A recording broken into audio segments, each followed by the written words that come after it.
बाकी सीटों के लिए चुनावी प्रचार उफान पर है। माता की, भारत माता की। हुगली की रैली में बीजेपी अध्यक्ष जेपी नड्डा ने आज कहा कि ममता को इस बार सत्ता से चलता करो। मोदी जी आपकी सेवा करना चाहते हैं और उन्होंने सेवा की है, वो पैसा पहुंचाते हैं, लेकिन यहाँ का इंजन डिफेक्टिव है, डिफेक्टिव होबे ना, कोरबे ना, चौलबे ना। अब ऐसे चौलबे ना को चलता करो, होबे ना को बोलो होबे होबे होबे। और उसके लिए तुषार मजूमदार चाहिए हमारी। तुषार मजूमदार जी को चुनाव जिताइए, इनको भेजिए, डबल इंजन की सरकार लगाइए, ऊपर से पैसा है, नीचे जमीन पर लगे। इस बात की बोलिए, आप करेंगे ना, करेंगे ना, होबे ना, होबे होबे होबे। तो हुगली में ही रैली कर ममता ने बीजेपी नेताओं पर फिर गुंडागर्दी के गंभीर आरोप लगा दिए। Yes, yesterday night the outsiders bulls they threatened the people, especially Gokul Nagar, then Paul, and then there are some areas in Balarampur and other areas. But we are already taking up the matter with the election commission. Let us hope that Nandigram must be allowed for free and fair election. चुनावी गर्मी में उबलते बंगाल की जनता का mood जानने के लिए आज मनोज्ञा लोईवाल पहुंची हैं बंगाल की उलुबेरिया पूर्व सीट। उलुबेरिया पूर्व सीट बंगाल के हावड़ा जिले में आती है। परिसीमन के बाद 2011 में बनी इस सीट पर ममता की पार्टी टीएमसी का ही कब्जा रहा है। उलुबेरिया के लोकसभा क्षेत्र में भी टीएमसी का ही दबदबा 2019 के चुनाव में दिखा। उलुबेरिया एक मुस्लिम बहुल इलाका है। दीदी तो अच्छा काम कर रहा है, हर टाइप में हर चीज़ में अच्छा है। हाँ, दीदी के उन्नयन के लिए दीदी बहुत उन्नयन किया है।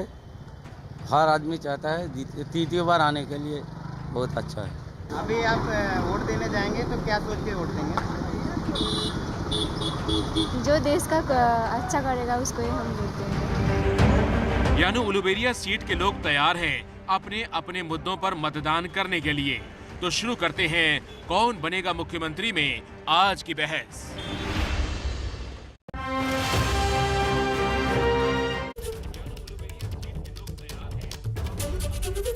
नमस्कार, आमी मनोज्ञा लोईवाल, स्वागत है आपका अपने पसंदीदा शो कौन बनेगा मुख्यमंत्री में। बंगाल की धड़कन बढ़ी हुई है, पल्स तेज है, लेकिन आखिरकार क्या है जनता का मिजाज, ये खुद ही अभी पूछेंगे लोगों से। उलुबेरिया के स्वागत है सभी का यहाँ पर और हमारे स्पीकर्स का भी।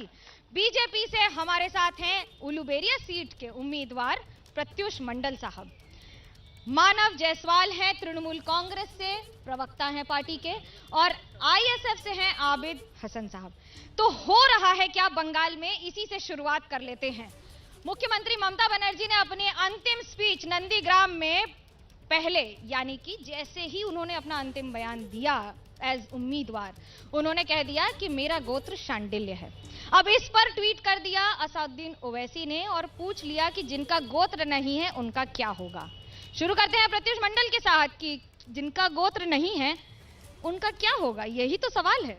देखिए, सबसे गुरुत्वपूर्ण सवाल ये है कि अब ममता जी को याद आ रहा है और उनको बताना पड़ रहा है कि उनका गोत्र क्या है। जैसे उन्होंने इमाम भत्ता लगाया था, 9.5 साल लग गए उनको पुरोहित के बारे में सोचने के लिए। ओवैसी साहब ने जो कहा कुछ गलत नहीं कहा। ममता जी हर समय मुस्लिम को वोट बैंक की तरह इस्तेमाल की है, उसका शोषण की है। उसके कारण ही आज हिंदू समाज, बाकी पूरा समाज उनको आज प्रत्याख्यान कर रहा है और अब उनको याद आ रहा है कि हिंदुत्व के बारे में भी कुछ सोचना चाहिए। अब उनको इस उम्र में याद आ रहा है अपने गोत्र के बारे में।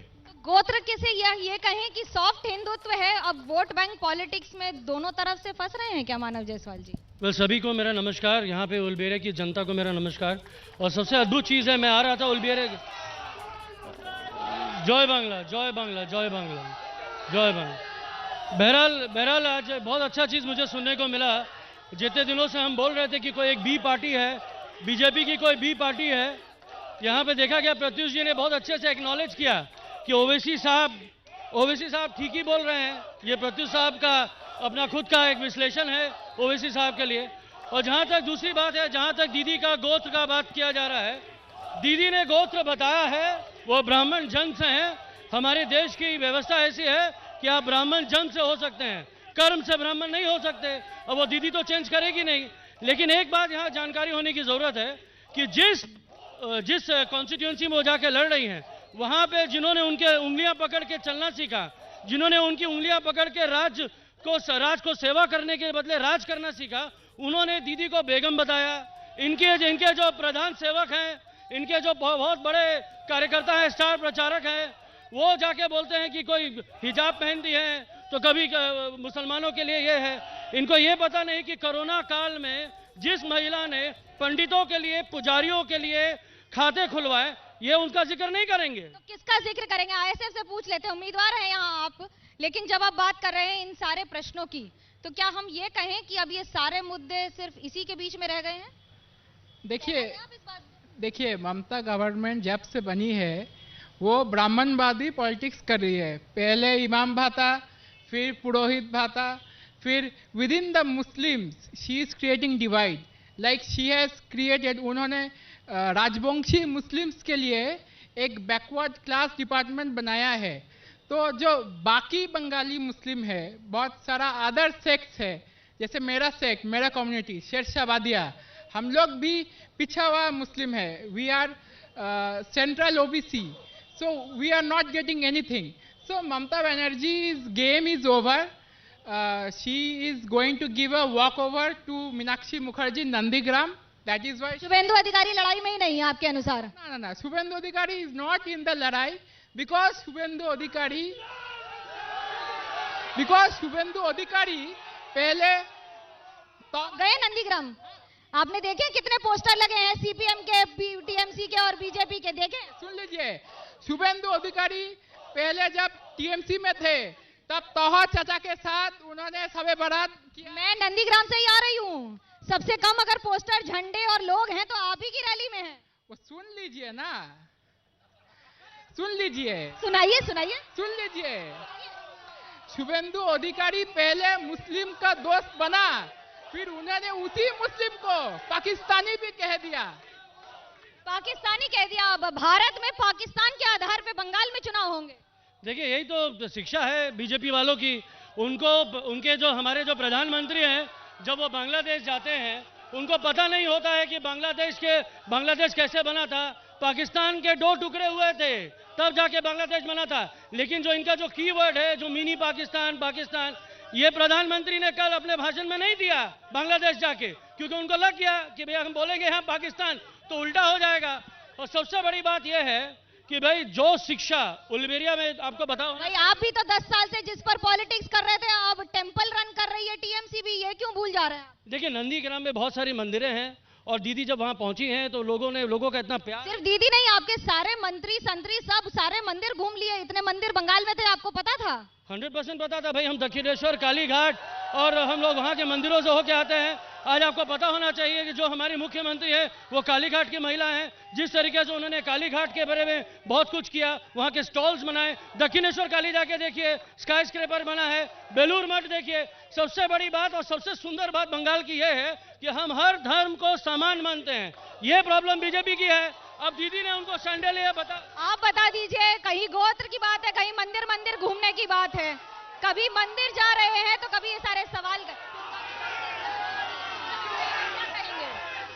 देखिए, ममता जी को मैं यही कह रहा हूं कि ममता जी को अब याद आ रहा है कि हिंदुत्व के बारे में कुछ बोलना चाहिए।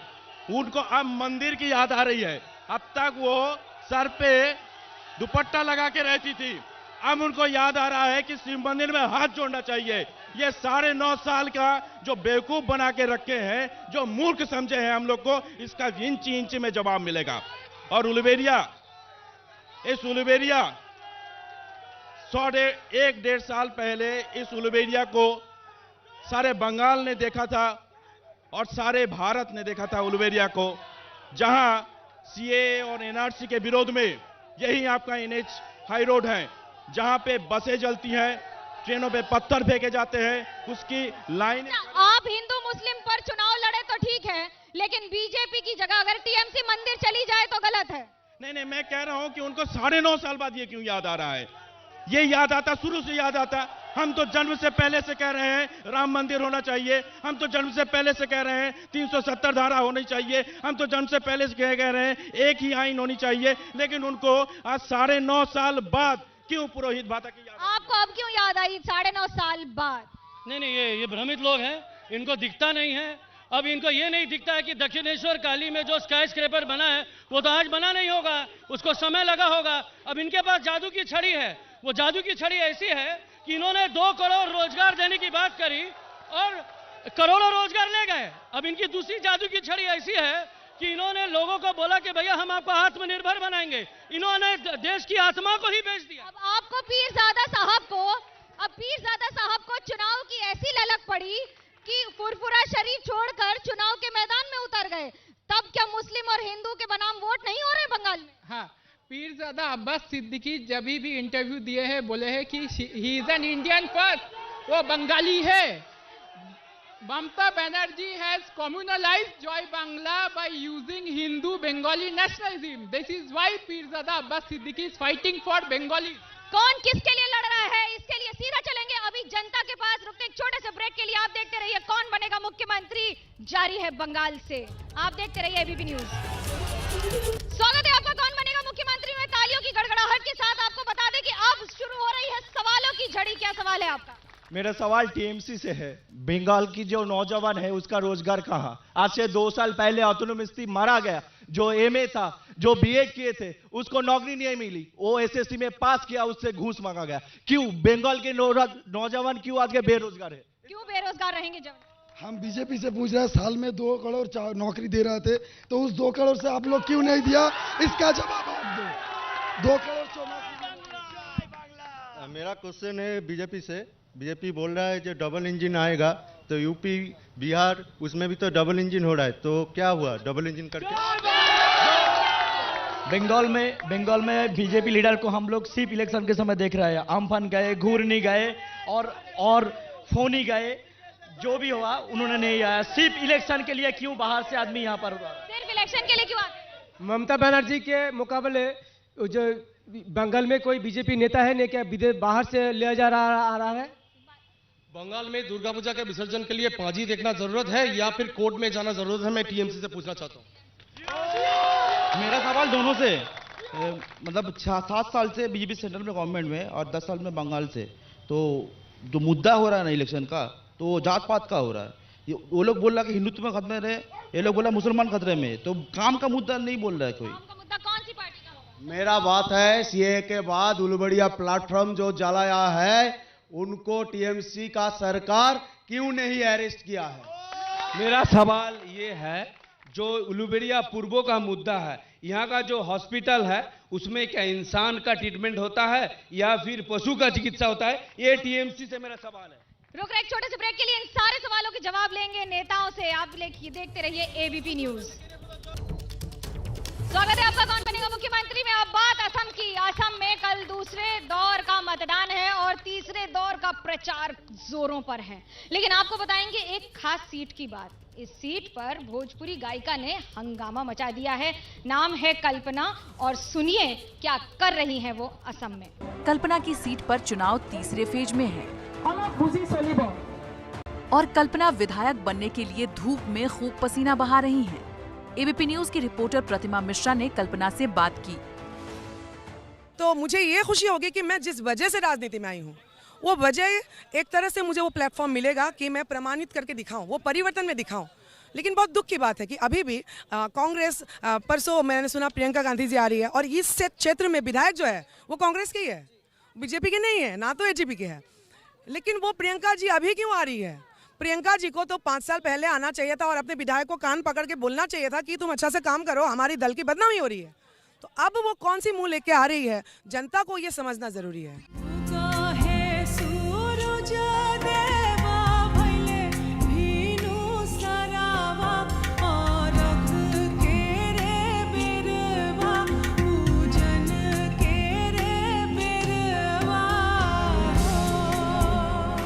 कल्पना का मुकाबला इस सीट पर कांग्रेस के जाकिर हुसैन से है, जो कि मौजूदा विधायक हैं। इस सीट पर AIUDF की मीनाक्षी रहमान भी उम्मीदवार हैं। हारू खेत्री सहित राज्य में करीब दर्जन भर ऐसी सीट है जहां कांग्रेस और बदरुद्दीन अजमल की पार्टी AIUDF में दोस्ताना मुकाबला है।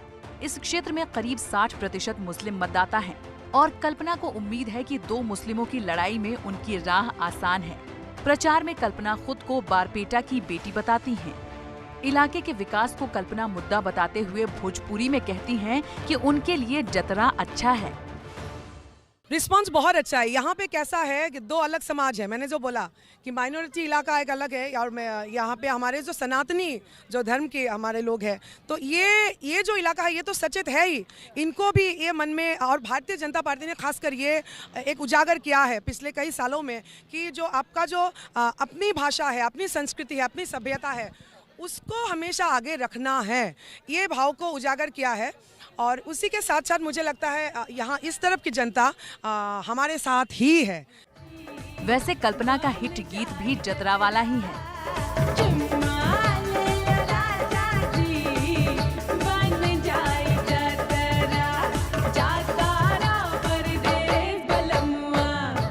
कल्पना पटवारी 2018 में अमित शाह की मौजूदगी में बीजेपी में शामिल हुई थी और अब बीजेपी की सहयोगी पार्टी के टिकट पर पहली बार चुनाव लड़ रही हैं।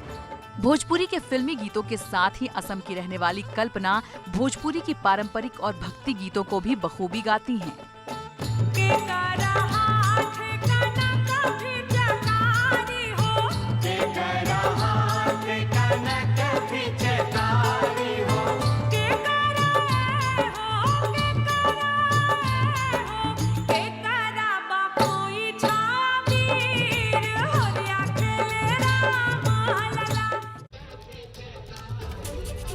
दिल्ली से बीजेपी सांसद मनोज तिवारी आजकल बंगाल में भरपूर प्रचार कर रहे हैं। रसल स्ट्रीट की एक चाय दुकान पर चाय पी रहे थे तो हमारे संवाददाता रणवीर ने उनसे बात की।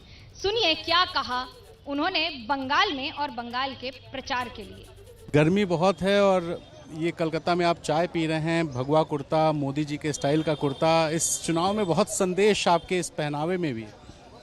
नहीं, ये मेरा बड़ा पुराना पहनावा है और ये रंग ऊपर भी है अंदर भी है, क्योंकि शांति का रंग है भगवा, और केसरिया देश की शान है। हाँ, स्टार प्रचारक के रूप में काम कर रहे हैं पश्चिम बंगाल में और बहुत अच्छा अनुभव आ रहा है। लेकिन यहाँ बात अब गोत्र की आ गई है। दीदी कह रही हैं कि उनका गोत्र का पहले आंदोलन बताया था, फिर उन्होंने बताया शांडिल्य और अब बता रही हैं माँ माटी मानुष। आपका गोत्र क्या है और इस गोत्र की राजनीति पे क्या? देखिए, मेरा गोत्र शांडिल्य है। अच्छा, आप भी शांडिल्य वाले? जी ही, मैं शांडिल्य पूरे मन से, विचारों से, कर्म से, मनसा वाचा कर्मणा, मैं सबसे शांडिल्य हूँ। दीदी भी तो शांडिल्य हैं। ये चुनावी शांडिल्य हैं। ये इस पश्चिम बंगाल चुनाव का सबसे बड़ा कॉमेडी प्लेटफॉर्म बन गया ये डायलॉग। एक बेटी का रेप हो गया सिर्फ इसलिए कि उसका भाई बीजेपी में है। कहाँ था आपका सांडिल्यपना दीदी? चुनावी सांडिल्य होना अवसरवादिता है और इस अवसरवादिता को पश्चिम बंगाल पहचान गया है। यही तो बता रहा है दीदी का डायलॉग कि उनका जमीन चला गया है और वो बहुत बौखलाहट में। आमी एसेछि तुम्हारो दरबार, मैं माँ काली को बोलता हूँ, दया करू माँ, दया करू माँ, केनो माँ माटी मानुष करे चित्कार, दया करू माँ, दया करू माँ, दया करू माँ। आप सुन रहे थे मनोज तिवारी को। लौटेंगे एक छोटे से ब्रेक के बाद। आप देखते रहिएगा कौन बनेगा मुख्यमंत्री, क्योंकि उलूबेरिया की जनता भी सवाल करेगी नेताओं से जिसका जवाब देना पड़ेगा उन्हें। देखते रहिए एबीपी न्यूज, आपको रखे आगे। और मंत्र, ये पूरा ब्राह्मणवादी पॉलिटिक्स है। ये ऐसा ओबीसी रिजर्वेशन दिया है to Muslims as well as non Muslims कि ओबीसी कैंडिडेट जो है बंगाल में, जादवपुर, उलूबेरिया, किसी भी यूनिवर्सिटी कॉलेज में, सबको ममता बनर्जी सरकार के अंदर। अच्छा, आप करें तो ठीक है, ममता बनर्जी करे तो गलत, तब खाली ब्राह्मण और मुस्लिम हो जाता है। जी नहीं, हम सबका लिए, हमारा सबका साथ है और हमारे लिए सबसे बड़ी बात है कि सर्वधर्म सामान्य, हम विवेकानंद की धरती से हैं। तो अगर दीदी ने अपना गोत्र बता दिया तो इनको पता नहीं है कि विकिपीडिया बोल के भी कोई चीज़ है, खोज लीजिए। दीदी ब्राह्मण जन से हैं, खोज लीजिए। दीदी हर धर्म का सम्मान करती हैं, देख लीजिए। आप सवाल तो यही है कि धर्म की बात ही क्यों आ रही है? क्या मुद्दे नहीं है बीजेपी के पास और टीएमसी के पास कि अब ये बता रहे हैं कौन कितना बड़ा हिंदू है? देखिए, ये विकिपीडिया की बात कर रहे हैं तो आप टीएमसी छोड़ दीजिए, हम विकिपीडिया देखते रह जाएंगे। विकिपीडिया के भरोसे हम लोग नहीं रहते हैं। हम लोग यहाँ के जो मुद्दे हैं, यहाँ के मुद्दों को कहीं अनदेखा कर दिया जा रहा है। और इसीलिए उलुबेरिया आज कलकत्ता के इतने नज़दीक एक शहर होते हुए भी, सब डिविजनल टाउन होते हुए भी, सिर्फ 30 किलोमीटर दूर है कलकत्ता से। इतना पिछड़ा हुआ शहर है। आपको कलकत्ता में से इतना नज़दीक लेकिन इतना पिछड़ा शहर कहीं नहीं मिलेगा, ये मेरा दावा है। क्या ये बात सच है? मैं बहुत दुखी हूं कि इनको पता नहीं है कि उलुबेरिया नेशनल एवरेज से भी ज़्यादा शिक्षित लोग यहाँ रहते हैं। और इनको ये भी नहीं दिख रहा है कि उलुबेरिया में जिस तरीके से इंडस्ट्रियलाइजेशन हुआ है, जिस तरीके से नौकरी है, जहाँ जूट मिल चल रही है, पिछले 10 सालों में जितना जूट मिल बंद होता था सब खुला है। यहाँ पे पैकेजिंग इंडस्ट्री भरपूर तरीके से चल रही है। जनता करेगी इसका फैसला कि आखिरकार कौन जीतेगा उलुबेरिया। लेकिन कल है नंदीग्राम का फैसला और चुनाव की बिसात पर क्षय और मात है। एक और शुभेंदु अधिकारी, मीनाक्षी मुखर्जी सीपीएम से, और सबसे बड़ा नाम पश्चिम बंगाल का ममता बनर्जी की भविष्य का फैसला कल हो जाएगा नंदीग्राम में। आप देखते रहिएगा एबीपी न्यूज, क्योंकि हम और हमारी पूरी टीम जुड़ेगी आपके साथ एबीपी न्यूज पर सुबह 6 बजे से लगातार सीधे नंदीग्राम का संग्राम सिर्फ एबीपी न्यूज पर। आपको रखे आगे।